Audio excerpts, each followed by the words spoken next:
Our next guest is getting a lot of attention as a writer and performer on Saturday Night Live this year. He's making his network television debut right here on our program tonight. Ladies and gentlemen, please welcome a very funny young man, Adam Sandler. Adam.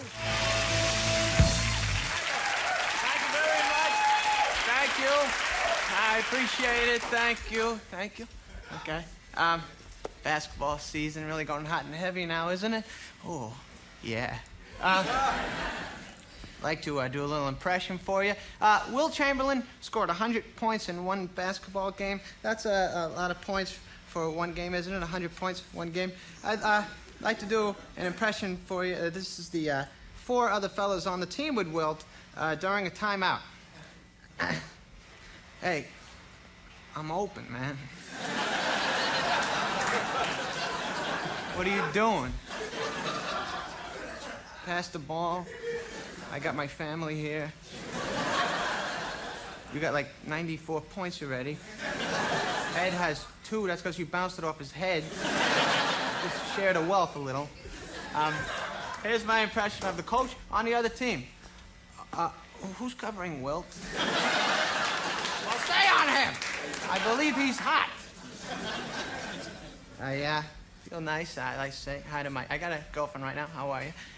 My girlfriend, I got a very smart girlfriend. I'm not that smart, so it's kind of off balance having a smart girlfriend. Our conversations are weird. She's like, your slightest touch propels me into a universe of passion where you rule benevolently over all my emotions. And I'm like, you got big jugs. Big, and I like them. I like looking at them. I don't think I have a girlfriend. I don't see us breaking up. I'm not going to break up with her. She'd have to break up with me just because I'm not good at breaking up. It's too difficult. I can start a breakup, but once I make eye contact, you know, I just feel so bad. I just can't finish up. I'm like, I just think that we're kind of young and we got to experience a little more things, you know. Maybe we should start seeing other movies because we've been seeing so many French comedies. Maybe a nice action film.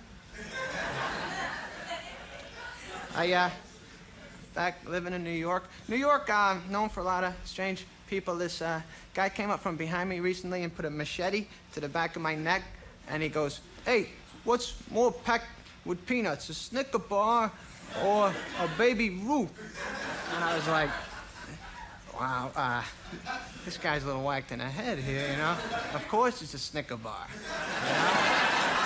How can you ask that question? That's the thing. It's a campaign packed with peanuts. Snickers satisfies, you know. It's the whole thing. I can deal with a machete. It's just the stupidity of that question. It's just, you know, I'm just every bite you take with a Snicker bar, you're gonna hit a peanut. It's just loaded with them. It's got so many peanuts. I'm not saying one's better than the other. I mean, if I want caramel and nougat and just a few peanuts, of course I'm gonna get, you know, a Baby Ruth, but. Guy could have saved a lot of money, you know. He must have spent like $40 or $50 on a machete. He could have spent $1 for 2 candy bars. You bite into both. And just Snicker bar, I think it's even difficult not to hit a peanut, you know. Just there's so many peanuts. Well, Elvis Presley is alive and well, everybody. He's about 8 inches tall right now. He lives in my refrigerator right behind the ketchup bottle. And the other day I came home a little earlier than usual, and I opened up the refrigerator door, and Elvis was running away with this big head of lettuce that I just bought like a couple days before. And I was like, what are you doing, man, with my lettuce, you know? Because I like lettuce. Lettuce is good for your sandwiches. You bite into a sandwich without lettuce, it's kind of boring and bland. But when you get the lettuce on there, you get the crunch and stuff, you know it's gonna be a good sandwich. So I was like, what are you doing, man, with my lettuce? And Elvis gets all defensive. He's like, I'll do anything I want. I'm the king of rock and roll. I just, you know. So I go, I just want my lettuce, man.